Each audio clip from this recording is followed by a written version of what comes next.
It's May the 23rd, 2020, and the rain just won't quit. I came out here and looked, and I've got a squash that has grown up pretty big, pretty fast. This stuff's growing pretty good now. I don't know if we had a windstorm or what, but everything's kind of pushed this away. I don't know if we can see that or not. All the onions are kind of pushed over. That table over there was blown over.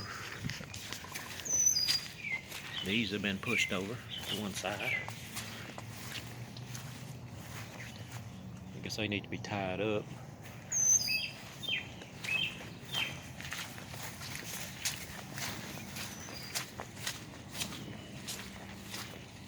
The onions are looking pretty good there.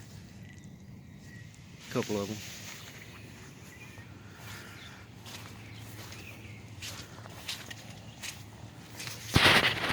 I'll go ahead and cut this squash off right there. That's a pretty big squash. Any bigger than that, it may not be big.